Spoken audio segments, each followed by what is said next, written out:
na ninyong lahat. Martin Romualdez, Lisa Marcos, Bongbong Marcos.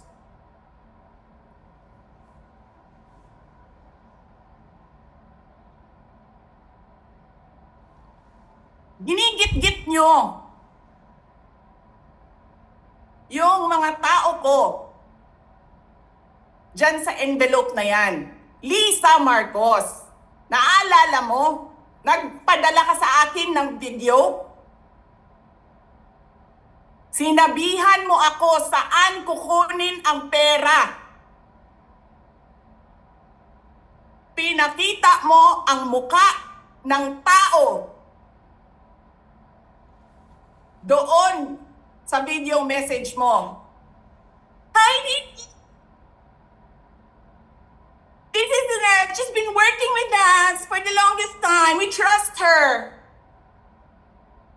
You sent me written instructions about money. Millions a month. Anong nakalagay doon sa envelope?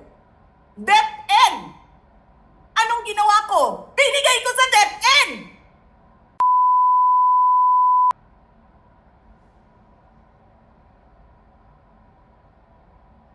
Wala ka kang posisyon sa gobyerno, namimigay ka ng pera ng gobyerno eh.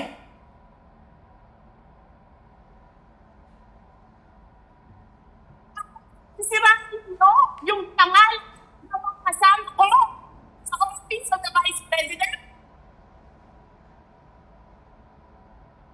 Sasabihin nyo sa mga tao, nakaw yan, confidential funds yan. Niwala nga kayong isang proof na confidential funds yan. Naniwala lang kayo sa isang babae na ang pangalan ay Gloria Mercado na nagsabi confidential funds yan, na hindi nyo nga nilabas na wala pang confidential funds, meron ng white envelope. Kasi 2022 pa lang,